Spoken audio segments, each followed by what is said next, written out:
guys, Aaron here.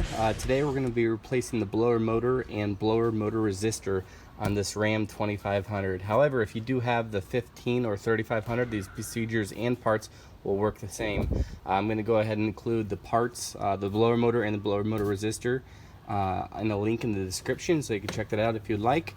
Ultimately, what I did to determine that the blower motor was bad, so I took my 12-volt test light and I took the connector off of the blower motor, and what I did here is turn the ignition on. You can see our resistor actually is good because the test light gets brighter and brighter as we actuate the speed of the blower through the controls. So I do have good power and ground through those circuits, so we can now determine that the blower motor is bad. We don't really need to replace the resistor.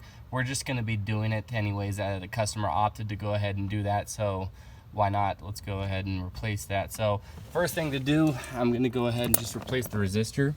Your resistor is located right here. Your blower motor's right here, so it's very close.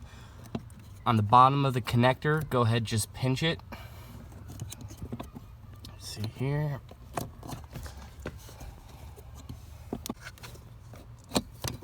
Okay, so there's a little tab right there you have to take off. It's in there pretty good, so you might have to wiggle a little bit. And then there are two Phillips headed bolts that you need, or screws that you need to take out. And once we take those out, we can go ahead and drop down our resistor.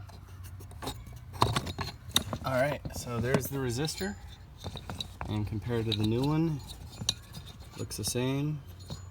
So let's go ahead and throw that bad boy in. We'll transfer over the screws.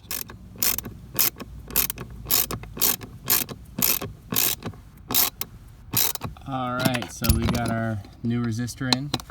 Now let's put it in the connector. Make sure you hear it click. Make sure it's in there nice and tight. Next thing, our blower motor. First thing I like to do is remove the connector.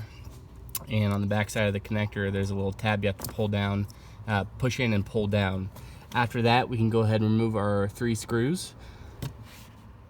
And you got a little bit of an option as far as what you want to use to remove these screws. You could either use like a 8mm, you could use a flathead screwdriver, or a T20 Torx, which is what I'm going to use. Kind of an odd screw, but there's one in the back here, one in the front right here, and then one in the very back right there. Once we have those screws, we should be able to twist the blower motor and it should come right out. Alright, so there it should be.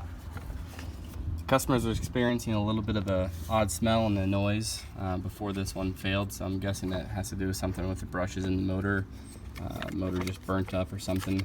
So let's go ahead and compare it with the new one, make sure it's the same. Throw it back in. Here they are. Looks like the orientation of everything is correct. All the mounting tabs and everything, the electrical connectors are the same exact. One thing to notice, make sure you get this area right in here back into the HVAC box. Not sure what it is. Maybe some air to cool down the blower motor resistor. I'm not too sure. Seems to be.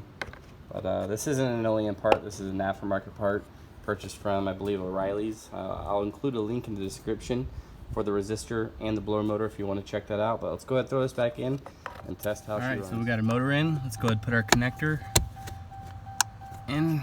Make sure it clicks. It's nice and tight. Let's check the operation.